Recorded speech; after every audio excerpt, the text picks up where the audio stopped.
Chemistry मंथन में आपका स्वागत है। देखिए आज से हमारा न्यू टॉपिक है एमएससी प्री केमिस्ट्री का पेपर नंबर 3 है फिजिकल केमिस्ट्री की यूनिट नंबर 3 केमिकल काइनेटिक्स। ठीक है, यूनिट नंबर 3 कौन सी है? Chemical kinetics. क्या होती है केमिकल काइनेटिक्स? रासायनिक बल गतिकी। Chemical kinetics is the branch of science in which we study the rate of reaction and factor affecting the rate of reactions.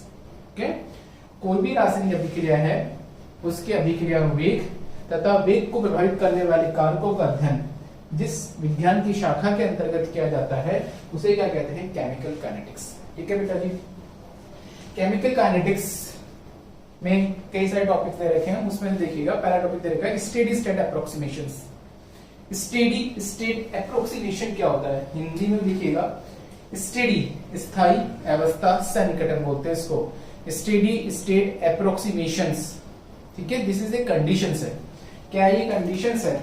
क्या यूज है इसका? What is the use of steady state approximations? क्या use है इसके द्वारा? क्या करते हैं तो देखिएगा, by the use of this we determine the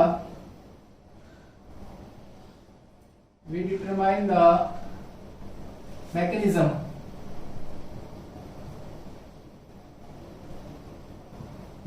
of complex reactions।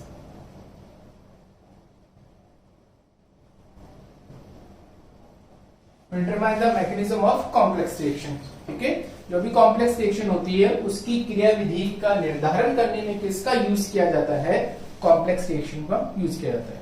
ठीक है, कैसे यूज किया जाता है? What is the complex reaction? देखिएगा कॉम्प्लेक्स रिएक्शन क्या होती है? Those reaction which occur in more than one step। ठीक है, ऐसी रिएक्शन जो एक से अधिक पदों में संपन्न होती है उन्हें कहा जाता है complex reactions. Those reaction which occur in more than one step is known as a complex reaction, just like reversible reactions। ठीक है, reversible reaction, chain reaction, conjunctive reactions, उत्क्रमणीय अभिक्रिया, श्रृंखला अभिक्रिया और क्रमागत अभिक्रिया। ऐसी रिएक्शन जो एक से अधिक पदों में संपन्न होती है उन्हें कहा जाता है कॉम्प्लेक्स रिएक्शंस। उन कॉम्प्लेक्स रिएक्शन का अध्ययन किसके आधार पर किया जाता है? एसएसए के आधार पर किया जाता है। क्यों? क्योंकि कॉम्प्लेक्स रिएक्शन जो होती है उसमें स्लोएस्ट स्टेप का डिटरमिनेशन नहीं कर सकते। ठीक है, उसमें जो कई सारे पदों में होगी तो हम स्लोएस्ट स्टेप के बारे में पता नहीं लगा सकते हैं। तो उन रिएक्शन के अंदर किस टर्म का यूज किया जाता है? स्टेडी स्टेट एप्रोक्सीमेशन का यूज किया जाता है, एसएसए। शॉर्ट फॉर्म बोलते हैं इसको एसएसए। राइट, आप सुनिएगा कैसे निकालते हैं? What is the use? इसके द्वारा to find out the concentrations of concentration of intermediate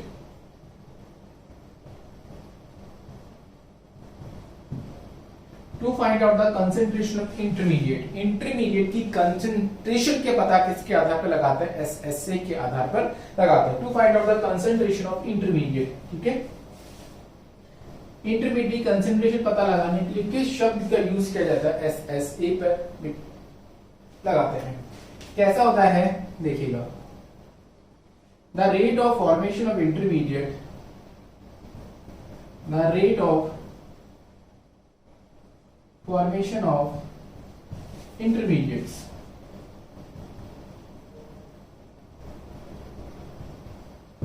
the rate of formation of intermediate is equal to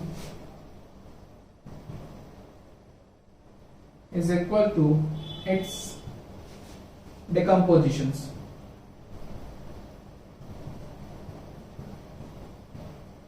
is equal to its decomposition। मतलब जिस गति से इंटरमीडिएट बनता है वह किसके बराबर होगा? जिस गति से वह टूटता है।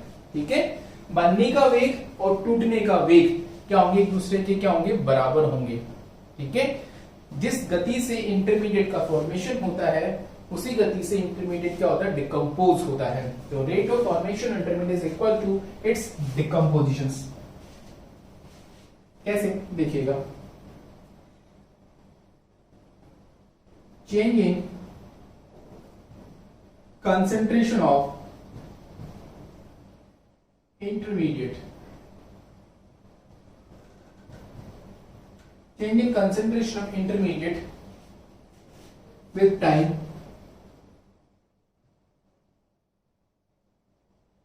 is equal to formation of intermediate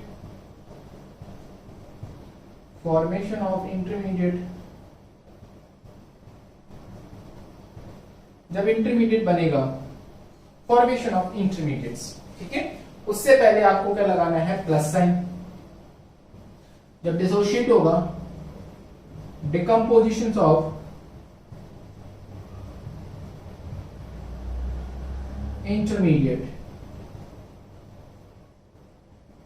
decomposition of intermediate, उससे पहले क्या साइन का यूज करना है, माइनस, इज इक्वल टू 0, ठीक है। दैट इज क्या लिखा जा सकता है, चेंज इन कंसेंट्रेशंस, इधर लिखा है di/dt इज इक्वल टू क्या होगा, 0। और the I is known as an intermediate, I को क्या बोलेंगे बेटा जी, I को बोलेंगे इंटरमीडिएट, राइट। तो ऐसे से लगाते कैसे, इस तरह से, ये कंडीशन याद रखनी है, di/dt इज इक्वल टू 0। जिस रेट से इंटरमीडिएट का फॉर्मेशन होता है, उसी रेट से इंटरमीडिएट क्या होता है, डिकम्पोज हो जाता है, ठीक है। तो हम मेन उद्देश्य क्या है, to find out the concentration of intermediate, we use SSA। हम किसका यूज करते हैं, SSA का यूज करते हैं, स्टेडी स्टेट अप्रोक्सीमेशन कंडीशन का यूज करते हैं, जो कैसे निकाला जाता है, the change in concentration intermediate with time is equal to the formation of intermediate minus decomposition of intermediate is equal to 0, right। d/dt is equal to 0 होता है, I का मतलब इंटरमीडिएट्स होता है, ठीक है। जिस गति से बनेगा उसी गति से वो क्या होगा, डिकम्पोज हो जाएगा। बनने के पहले प्लस साइन लगाएंगे और डिकम्पोज होगा तब क्या लगाएंगे, माइनस साइन, और इक्वल टू किसके बराबर होगा, 0 के बराबर। समझ में आया, देखिएगा इस ये कंडीशंस है, इस लेसन में इसका बहुत यूज है, ठीक है।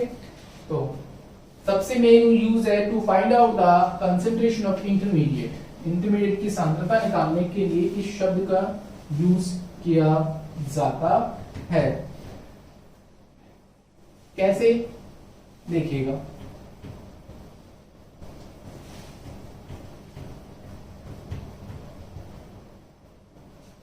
आपके सामने एक एग्जांपल देते हैं ना, जस्ट लाइक एक एग्जांपल लिखा हुआ है, a plus b change into c k1 this is reversible, k2 और c चेंज इनटू प्रोडक्ट, ये क्या लिखा हुआ है यहां पर, k3, ठीक है। a plus B change into c और c चेंज इनटू प्रोडक्ट। आपको आइडेंटिफाई करना है इंटरमीडिएट के बारे में। सबसे पहले आपसे पूछा जाएगा to find out the concentration of intermediate by using SSA। SSA condition का उपयोग करते हुए इंटरमीडिएट की सांद्रता निकालिए। तो a plus B change into c और c चेंज इनटू प्रोडक्ट, ठीक है। This is k1 forward rate constant, k2 backward rate constant, this is also rate constant, ठीक है। अब आपको पता पड़ गया कि इसमें इंटरमीडिएट कौन है, this is the intermediate, this is intermediate.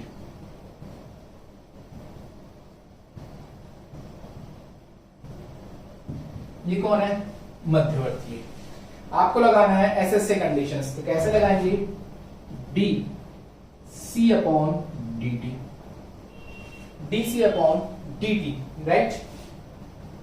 हमने बताया था आपको rate of formation of intermediate minus decomposition of intermediate. बन रहा है, ये किससे बन रहा है, ये बन रहा है ना, किससे बन रहा है, A और B से। तो क्या लगेगा, K1 concentration of A concentration of B, right. Decompose बन गया। इसके बाद देखिए इधर भी डिकम्पोज हो रहा है, इधर तो किस में कन्वर्ट हो रहा है, प्रोडक्ट में, और इधर वापस किस में कन्वर्ट हो रहा है, रिएक्टेंट में। तो क्या लगाएंगे, minus K2 concentration of C इधर गया और इधर जा रहा है, तो क्या होगा, minus K3 concentration is equal to 0, ठीक है। ये हमने लगा दिया। फॉर्मेशंस बनेगा किससे? रिएक्टेंट्स पे बनेगा। और डिकम्पोज कौन होएगा? डिकम्पोज खुद ही तो होगा, तो खुद वापस ए बी में भी जा सकता है और प्रोडक्ट में भी जा सकता है। ठीक है, और कैसे लिखा जा सकता है इसको? K1 A B minus K2 C minus K3 C is equal to 0, right. अब तो सिंपल मैथमेटिक्स है, there is no chemistry here, ये मैथमेटिक्स पढ़नी है आप लोगों को। K1 A B is equal to K2 C plus K3 C। कुछ कॉमन ले लीजिएगा, C कॉमन आ रहा है, K2 प्लस K3। ठीक है बेटा जी। K1 concentration of A and concentration of B। हमें इंटरमीडिएट की कंसंट्रेशन फाइंड आउट करनी है, तो निकाल सकते हैं C concentration of C is equal to K1 concentration of A concentration of B K2 plus K3। इस तरह से हम इंटरमीडिएट कंसंट्रेशन क्या करते हैं? फाइंड आउट करते हैं। ठीक है, ऐसे बहुत सारे एग्जांपल और आएंगे आगे, तो हम बस सिंपल से याद रखिएगा, rate of formation of intermediate minus decomposition of intermediate is equal to क्या आएगा? 0 के बराबर आएगा। ठीक है, ये आप लोग याद रखिएगा।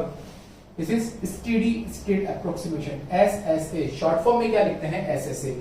SSA is applicable only for intermediate to find out the concentration of intermediate. Intermediate की सांद्रता निकालने के लिए किस शब्द का यूज किया जाता है? SSA का यूज किया जाता है। ठीक है बेटा जी, चलो नेक्स्ट टॉपिक देखिएगा।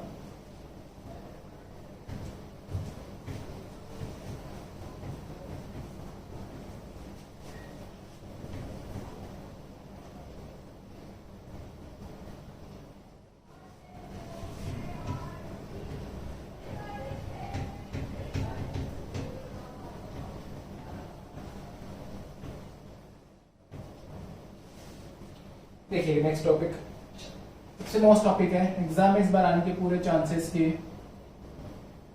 Enzyme catalysed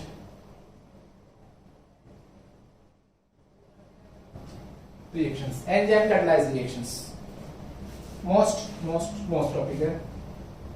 enzyme catalysed reactions और mechanism and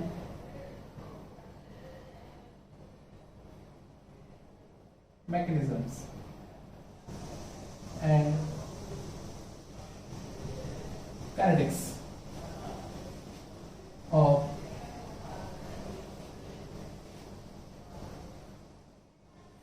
Michaelis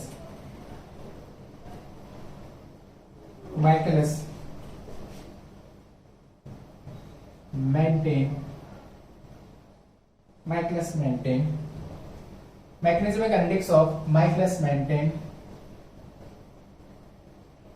enzyme catalyzed reactions।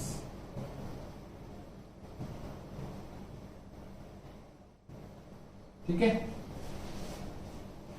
Most topic है mechanism and kinetics of Michaelis-Menten enzyme catalyzed reactions। ठीक है बेटा जी, देखिएगा माइकलिस एंड मेंटेन ये साइंटिस्ट है जिन्होंने एंजाइम कैटालाइज्ड रिएक्शन के बारे में बताया था। देखो क्या होता है enzymes, first of all enzymes क्या होते हैं? Enzymes are proteins with high molecular weight, high molecular more than 10,000, more than 10,000। ठीक है, प्रोटीन होते हैं जिनका मॉलिक्यूलर कितना होता है? 10,000 से ज्यादा होता है। और कैसा होता है? होमोजीनस होते हैं ना, homogeneous biological catalyst.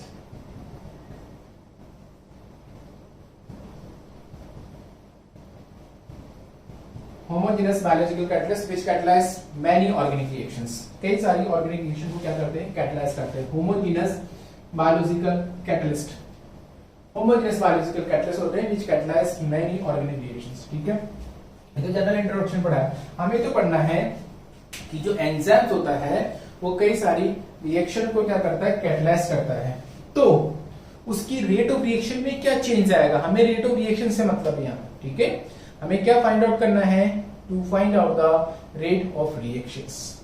Rate of reaction से मतलब बेटा जी कि इस एंजाइम कैटलाइज रिएक्शन की रेट ऑफ रिएक्शन का फॉर्मूला क्या होगा वो हमें फाइंड आउट करना है, ठीक है। ये जनरल है, प्रोटीन होते हैं जिनका मॉलिक्यूलर वेट बहुत ज्यादा होता है, कई सारी ऑर्गेनिक रिएक्शन को कैटलाइज करते हैं, these are the homogeneous biological catalyst होते हैं, राइट।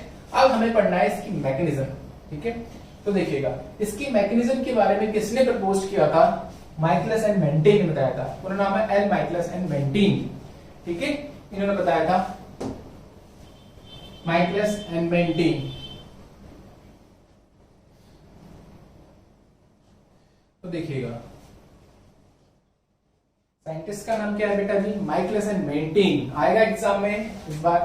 तो देखिएगा there are two step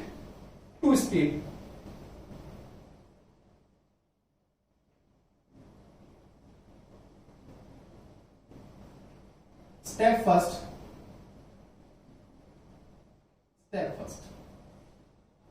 formations of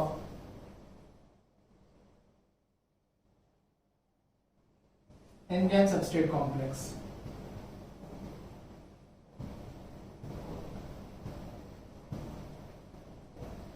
formation of enzyme substrate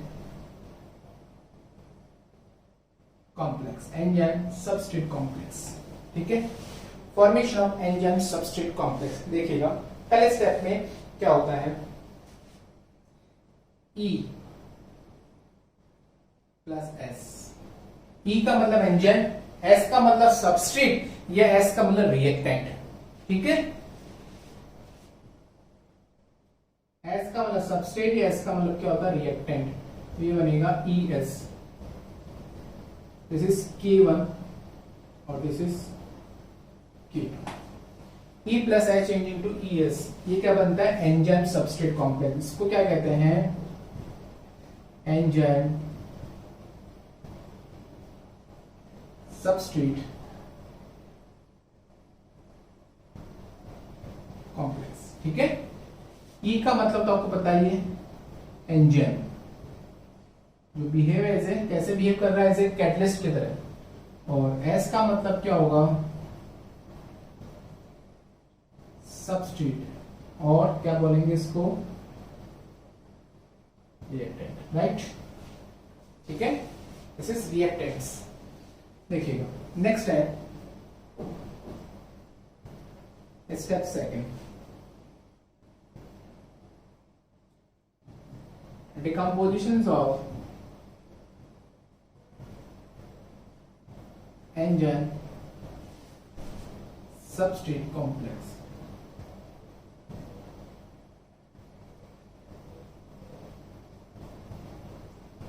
decomposition of enzyme substrate complex, enzyme substrate complex का डिकम्पोज होना, देखिएगा ES change into K3 product plus E, ठीक है। देखो वापस एंजाइम निकल गया, जैसे कैटलिस्ट की तरह बिहेव कर रहा था, इस दोनों रिएक्शन को ऐड करोगे तो ये कैंसिल, ठीक है। एंजाइम वापस निकल गया, तो सबस्ट्रेट किस में कन्वर्ट हो गया बेटा जी, प्रोडक्ट में, ठीक है। सबस्ट्रेट किस में कन्वर्ट हो चुका है, प्रोडक्ट में। हमें क्या निकालना है, हमें रेट ऑफ रिएक्शन निकालना, दिस इज मैथमेटिक्स, ठीक है। ES ही में, ES का मतलब बता दिया, ये क्या होता है, एंजाइम सबस्ट्रेट कॉम्प्लेक्स होता है। E का मतलब एंजाइम होता है, S का मतलब सबस्ट्रेट और रिएक्टेंट होता है, राइट। अब देखिएगा रेट ऑफ रिएक्शन किस पर डिपेंड करेगी, there are two step first formations and step second decomposition. तो रेट ऑफ रिएक्शन किस पर डिपेंड करती है, या तो कोई स्टेप स्लो स्टेप में हो रहा हो, ठीक है, धीमी गति वाले पथ पर निर्भर करता है, या जिस स्टेप में प्रोडक्ट का फॉर्मेशन होता है, किसका, जिस पद में उत्पाद का निर्माण होता है, अभिक्रिया का वेग उस पर निर्भर करता है। तो हमारे उत्पाद का निर्माण कहां पर हो रहा है, स्टेप सेकंड में। तो रेट ऑफ रिएक्शन किस पर डिपेंड करेगी, स्टेप सेकंड पे। तो स्टेप सेकंड पे रेट ऑफ रिएक्शन डिपेंड करेगी, तो कैसे लिखेंगे, rate of reactions, rate of reactions, इसको शॉर्ट में लिखेंगे R O R is proportional to, ठीक है, किस पे डिपेंड करेगी, ईएस पे, ES, concentration of ES. ES क्या है, इस रिएक्शन में ईएस कैसे बिहेव कर रहा है, ये इंटरमीडिएट, देखो ना यहां पर बना, फिर डिसोशिएट हुआ, वापस टूटा, फिर वापस प्रोडक्ट में कन्वर्ट हुआ, तो ये कैसे बिहेव कर रहा है, एज ए इंटरमीडिएट की तरह बिहेव कर रहा है। तो rate of reactions R O R, इसको हटाएंगे तो कांस्टेंट आएगा K3 ES, equation number first. ठीक है बेटा जी, सारी मैथमेटिक्स चलेगी, ठीक है, समझ में आया, सिंपल सी बात है, इसको हटाएंगे तो प्रोपोर्शनल कांस्टेंट कौन सा आएगा, K3 लगा दिया, राइट। ES क्या है, ES is intermediate, ES is intermediate, enzyme substrate complex कैसे बिहेव करेगा, ऐसे इंटरमीडिएट की तरह बिहेव करेगा, ठीक है। तो आपको इसकी कंसंट्रेशन फाइंड आउट करनी है, क्या फाइंड आउट करनी है, इसकी concentration. To find out the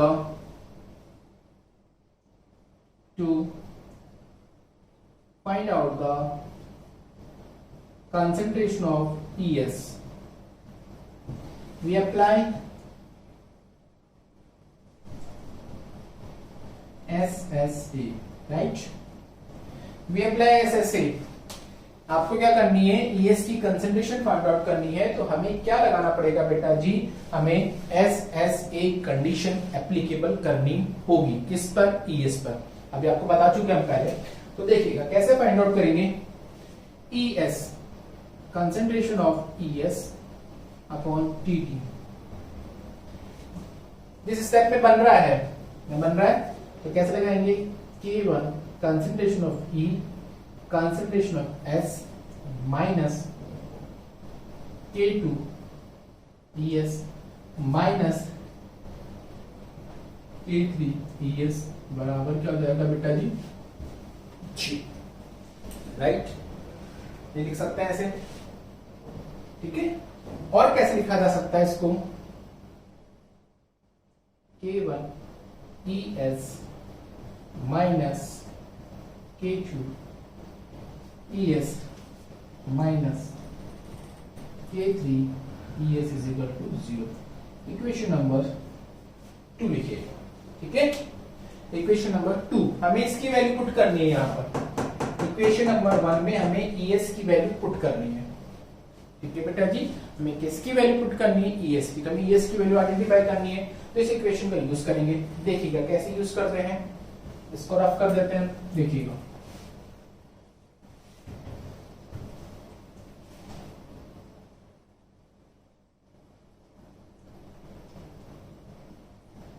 देखिएगा हियर E क्या है, E एंजाइम की कंसंट्रेशन, E किससे रिप्रेजेंट किया है, E is a free enzyme, E क्या है, फ्री एंजाइम है, ठीक है। और ES क्या है,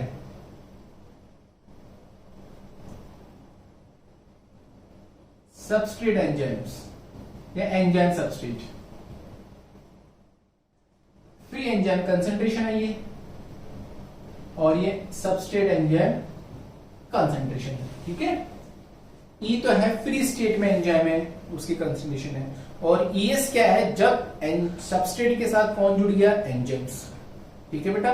सबस्ट्रेट के साथ कौन जुड़ गया, एंजाइम जुड़ गया, तो ES क्या हो गया, सबस्ट्रेट एंजाइम। अब आपको पता लगानी है कि इस मैकेनिज्म में टोटल एंजाइम कंसंट्रेशन कितनी होगी, तो हम इस तरह से मानते हैं टोटल कंसंट्रेशन ऑफ एंजाइम, ठीक है। इसको डिनोट करते हैं E नोट से, वो किसके बराबर होगी बेटा जी, E प्लस किसके बराबर होगी, ES के, ठीक है। E naught is equal to E plus ES, total concentration enzyme को डिनोट करते हैं E नोट से, ठीक है। आपको E निकालना है, तो कैसे निकालेंगे, E not minus, yes, equation number 3, ठीक है बेटा जी। ये इक्वेशन नंबर कौन सी होगी, 3, right. This is equation number 3। Equation third की वैल्यू किस में पुट करेंगे? इक्वेशन सेकंड में। इक्वेशन थर्ड की वैल्यू आप किस में पुट करोगे? इक्वेशन सेकंड में। ये आपको पता ही है, इक्वेशन थर्ड की वैल्यू आप किस में पुट करोगे? इक्वेशन सेकंड में। देखिए इक्वेशन थर्ड की value from equation second and third, from equation second and third, इसमें रखेंगे K1, ये रखेंगे यहां पर E0 माइनस ES S, ये रखा हुआ minus K2 ES minus K3 ES is equal to क्या हो जाएगा? ठीक है। आगे मैथमेटिक्स है, there is no chemistry here, आप सबको सॉल्व करना है। इसको इससे मल्टीप्लाई करेंगे तो क्या सॉल्व करेंगे? K1 E0 S माइनस का sign minus K1 ES S minus K2 ES K3। ठीक है, सिंपल सा है। इसको इससे मल्टीप्लाई करेंगे, इसको इससे मल्टीप्लाई करेंगे, बाहर कौन है? K1। ये सॉल्यूशन हो चुका हमारा। अब देखिएगा सिंपल मैथमेटिक्स है, यहां पर K1 E0 S, ये सब उधर जाएंगे तो क्या हो जाएगा? K1 plus plus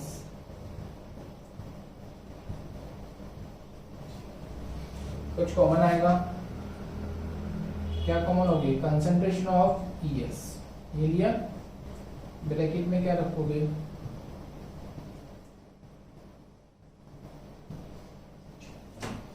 right.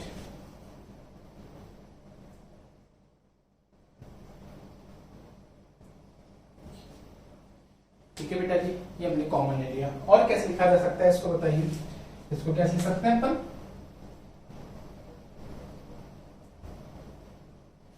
ES K1 E0 S K1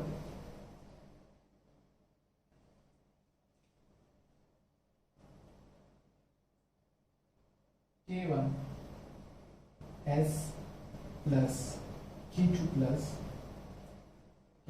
equation number 4। ठीक है, सिंपल सा मैथमेटिक्स है, इसका बाकी लगा दिया आप लोगों ने।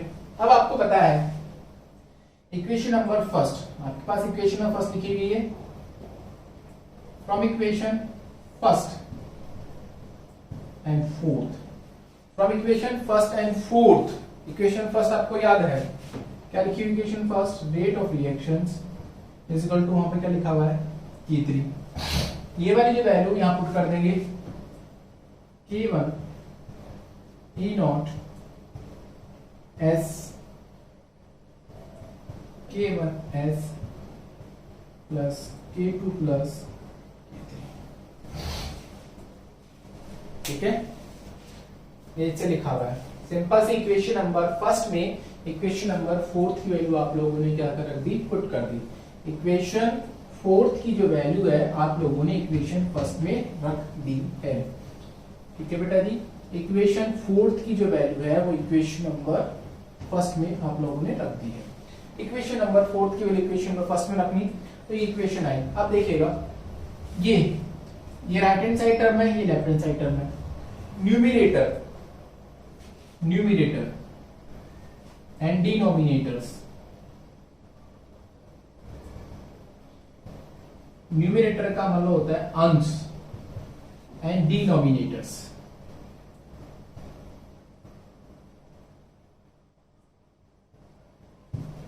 इसका मतलब होता है हर। Numerator and denominator of right hand side term of above equations is dividing by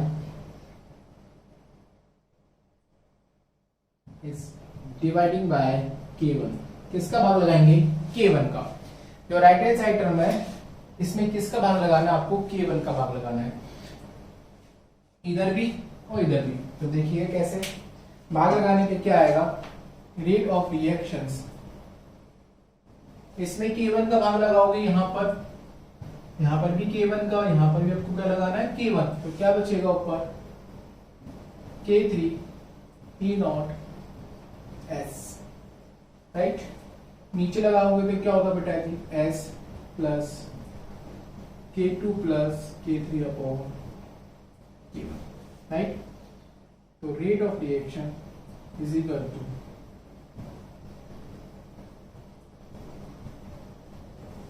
ये क्या होगा? S प्लस इसको बोलते हैं Km, इसको हमने क्या बोला है? Km, K2 plus K3 upon K1, ठीक है। इसको हम क्या बोलते हैं? Km। जैसे हम बोलते हैं माइकलिस मेंटेन कांस्टेंट, क्या बोला जाता है इसको? Michaelis constant, Michaelis constant, right. Km को क्या बोलते हैं? Michaelis constant, rate constant. और this is Michaelis rate equations, इसको क्या बोलते हैं? Michaelis rate equations. इसे हम क्या बोलते हैं? इसे हम बोलते हैं माइकलिस रेट इक्वेशंस, ठीक है। This is known as a Michaelis rate equations. This is the लिखा है rate of reaction is equal to concentration of E0 S plus Km, ठीक है। अभी अब कंडीशंस देखिएगा इसकी, कौन कौन सी कंडीशंस पे एप्लीकेबल होती है, वो कंडीशंस भी देखिएगा आप लोग।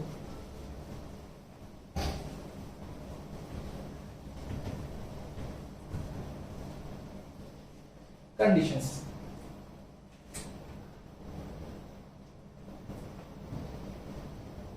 K3 E0 S, ठीक है। कैसे लिख सकते हैं इसको? S प्लस Km, ठीक है बेटा जी। There are 3 conditions एप्लीकेबल्स।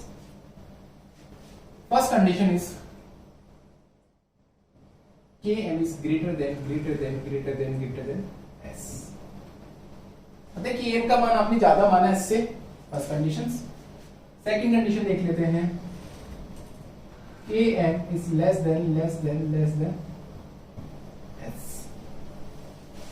ठीक है। और थर्ड कंडीशन क्या हो सकती है? Km is nearly equal to S, ठीक है। फिर है 3 कंडीशन, मतलब Km का मान ज्यादा है S से, मतलब सबस्ट्रेट कंसंट्रेशन क्या होगी? कम। सबस्ट्रेट की कंसंट्रेशन क्या होगी? कम। ये मतलब है इसका, Km का मान ज्यादा है S से, तो हम क्या लिख सकते हैं? Km is S is nearly equal to किसके बराबर होगा बेटा जी? Km के बराबर। इसकी वैल्यू ज्यादा है, इसकी वैल्यू ज्यादा है इससे, ये मतलब ये कम है, उसके लिए लिखा जा सकता है S प्लस Km लिखो, Km प्लस S लिखो। तो हम क्या लिख सकते हैं? Rate of reactions is equal to K3 E0 S upon Km, ठीक है। क्या लिख सकते हैं? ये इधर देखिएगा एक बार, यहां पर किसकी कंसंट्रेशन ज्यादा हो रही है? Substrate greater than, that is we can say Km plus S is nearly equal to S, यही होगा, ठीक है। तो क्या लिख सकते हैं? Rate of reaction is equal to K3 E0 S upon S, S से कैंसिल, ठीक है बेटा जी। और क्या लिखा जा सकता है यहाँ पर?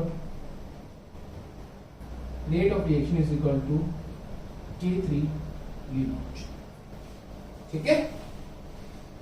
ये देखिएगा, अगले वाले की बात करते हैं जी। ये आ गया। अब ये जो होता है ROR is equal to K3 और E, इसको बोलते हैं रेट ऑफ मैक्सिमम रेट। ये क्या होता है? मैक्सिमम रेट के बराबर होता है, R मैक्सिमम मैक्सिमम रेट के बराबर होता है ना। R O R equal to K3 E naught equal to होता है आर मैक्सिमम। इस कंडीशन में देखिएगा, हमने क्या बोला है Km, S की जगह हम क्या लिख सकते हैं Km, S plus Km is equal to क्या माना है Km किसके बराबर हो जाएगा S के बराबर। तो क्या ऐसे लिखा जा सकता है R O R is equal to K3 E naught S plus S, ठीक है।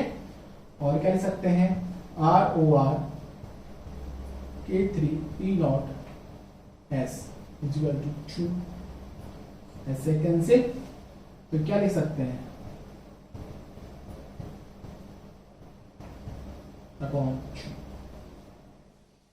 निकाल सकता है। और इसको कैसे लिख सकते हैं आर ओ आर, इसको बोलते हैं रेट, मैक्सिमम रेट। आपने इसकी जगह लिखा है ना R maximum is equal to क्या होता है K3, राइट। अब दोबारा से जाइए, यहां पर आइए वापस से, देखो maximum rate E naught, total concentration enzyme की फिक्स रहेगी, कांस्टेंट रहेगी। This whole thing is a constant, whole thing is a constant. R O R is equal to new constant K S, ये सब कांस्टेंट है, इसको हमने denote किससे कर लिया के से। That is order with respect to substrate कितना होगा first. With respect to substrate मतलब जब सबस्ट्रेट कंसंट्रेशन बहुत कम होगी तो सबस्ट्रेट के सापेक्ष ऑर्डर कितना होगा फर्स्ट, सबस्ट्रेट के सापेक्ष ऑर्डर कितना होगा बेटा जी फर्स्ट। अब एस की मान बहुत ज्यादा है, सबस्ट्रेट कंसंट्रेशन बहुत ज्यादा है, सबस्ट्रेट कंसंट्रेशन क्या बहुत ज्यादा कर रखी है आपने, तो rate of reaction substrate concentration depend नहीं करेगा। क्यों नहीं करेगा? Rate of reaction substrate concentration depends नहीं करेगा। क्यों? जितना एंजाइम था उसकी सारी की सारी एक्टिव साइट जो होती है वो सबस्ट्रेट के द्वारा ब्लॉक हो जाती है, ढक दी जाती है, ठीक है। एंजाइम तो फिक्स है, उसकी जो एक्टिव साइट होती है वो सबस्ट्रेट की द्वारा क्या हो जाती है ब्लॉक हो जाती है। तो इस यहां पर होती है rate of reaction equal to R maximum और order with respect to substrate is equal to 0। Substrate के सापेक्ष ऑर्डर कितना होगा बेटा जी यहां पर क्या होगा 0 होगा, क्योंकि सबस्ट्रेट की कंसंट्रेशन डिपेंड नहीं कर रही ना, order with respect to substrate 0। अब देखिएगा यहां पर आता है rate of reaction equal to R maximum, यहां पर एक चीज आती है Km। Km को क्या बोलते हैं माइकलिस मेंटेन कांस्टेंट बोलते हैं। इसकी डेफिनेशन पूछी जाती है आप लोगों से, क्या होता है माइकलिस मेंटेन कांस्टेंट। देखिएगा when Michaelis Menten constant is equal to the concentration of substrate, Michaelis Menten constant is equal to the concentration of substrate when the rate of reaction is half the maximum rate, when the rate of reaction half the maximum rate। दोबारा से बोल रहा हूं Michaelis Menten constant substrate की उस सांद्रता के बराबर होता है जब अभिक्रिया का वेग अधिकतम वेग का कितना होता है आधा, ठीक है। दोबारा सुनिएगा माइकलिस मेंटेन कांस्टेंट सबस्ट्रेट की उस सांद्रता के बराबर होता है जो अभिक्रिया का वेग अधिकतम वेग का कितना होता है आधा, ठीक है। Michaelis Menten constant is equal to the concentration of substrate when the rate of reaction is half the maximum rate, ठीक है बेटा जी। ये सारा इसकी कंडीशंस है, इसकी डेफिनेशंस आपको याद रखनी है, पूछी जाती है माइकलिस मेंटेन कांस्टेंट की डेफिनेशन क्या होती है, ठीक है। अब देखिएगा एक ग्राफ पर प्लॉट करना है आपको, इसके आधार पर ये तीनों कंडीशंस अगेन एप्लीकेबल होगी आपके पास।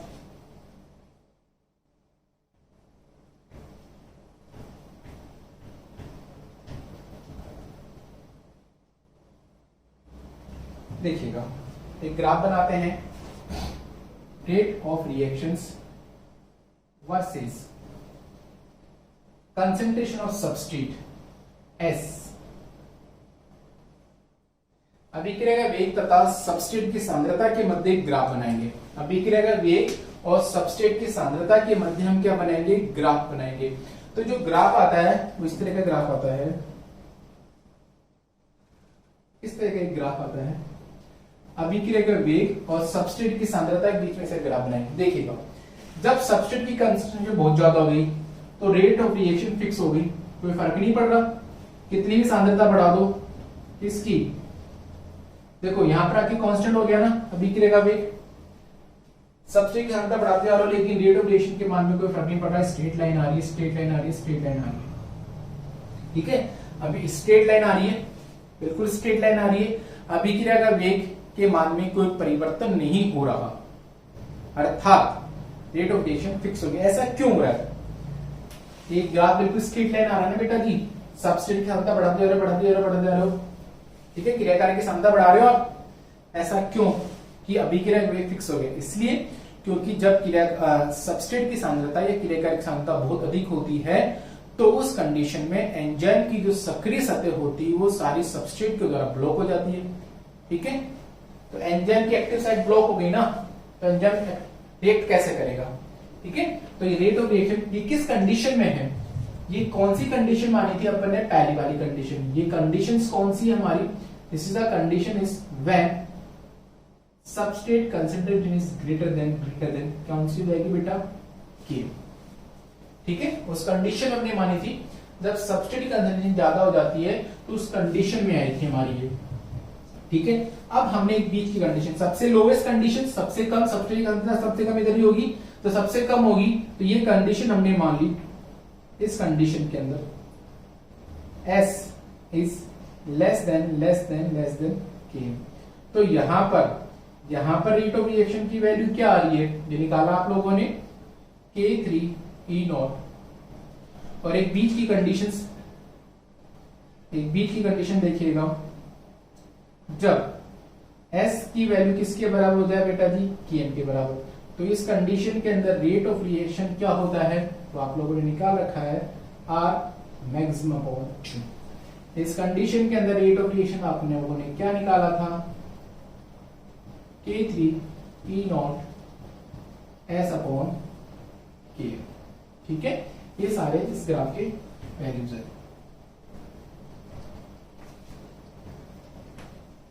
ठीक है, ये इसका ग्राफ आपके एग्जाम में क्वेश्चन आएगा, explain the enzyme catalysed reactions, तो आपको यहां तक करके आना है। ठीक है, इस रिएक्शन का यूज क्या है आपको यहां तक एक्सप्लेन करके आना है, एंजाइम कैटालाइज्ड रिएक्शन को एक्सप्लेन करके आना है, तो यहां तक आपको ग्राफ से ही लिखना। 10 मार्क्स का क्वेश्चन आएगा आपके एग्जाम में। ठीक है, नेक्स्ट टॉपिक देखिएगा,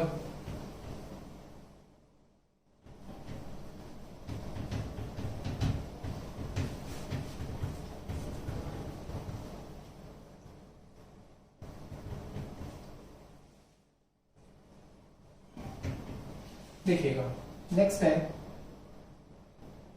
line Weaver Burk plot. Lineweaver Burk plot for enzyme catalysed reactions, for enzyme catalysed reactions. Lineweaver में Burk plot for enzyme catalysed reactions. अभी आप लोगों को थोड़ी देर पहले दिखा था, rate of reaction is equal to K3E0S upon S plus Km। Equation लिखी आप लोगों ने, इस रिएक्शन को इनवर्स कर दीजिए, उल्टा कर दीजिएगा, तो कैसे लिख सकते हैं? 1 अपॉन R, इसको इनवर्स करेंगे तो कैसा लिखा जाएगा बेटा जी? ऊपर जाएगा तो क्या हो जाएगा? 1 अपॉन K3E0। ठीक है, इस रिएक्शन को इन्वर्ट कर दीजिएगा, और ये कैसा लिखा जाएगा?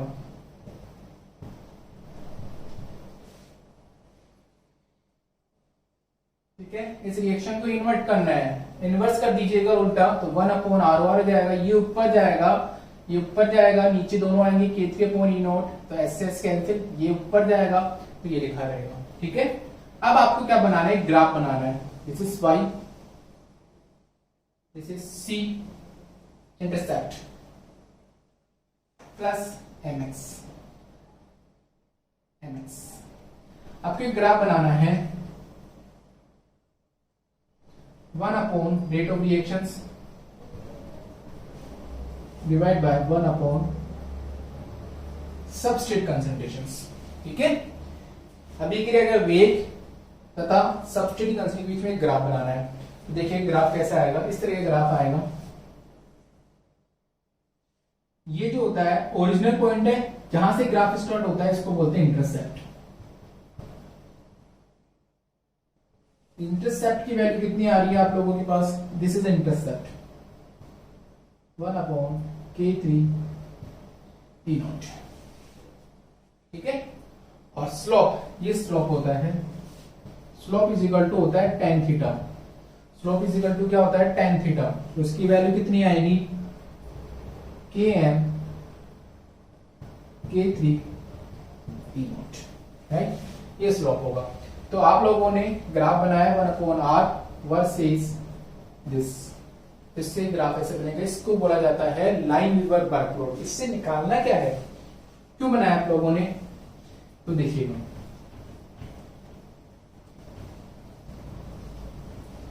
आप लोगों ने ग्राफ बनाया, तो हमें इस ग्राफ से क्या मिल रहा है, तो हमें एक तो ये मिलता है स्लोप इज इक्वल टू क्या ऑब्टेन हो रहा है आपके पास, Km/K3 E0, और इंटरसेप्ट इज इक्वल टू क्या ऑब्टेन हो रहा है आपको 1/K3 E0, ठीक है। This equation number first, this equation number second. Equation first में इक्वेशन सेकंड का भाग लगा दीजिएगा। इक्वेशन फर्स्ट में इक्वेशन सेकंड का डिवाइडेशन कर दीजिएगा, तो स्लोप अपॉन क्या होगा, इंटरसेप्ट। स्लोप अपॉन इंटरसेप्ट होगा तो क्या ले सकते हैं, Km/K3 E0, ये K3 E0 ऊपर जाएगा, ये कैंसिल, तो क्या निकलेगा, Km is equal to slope upon intercept.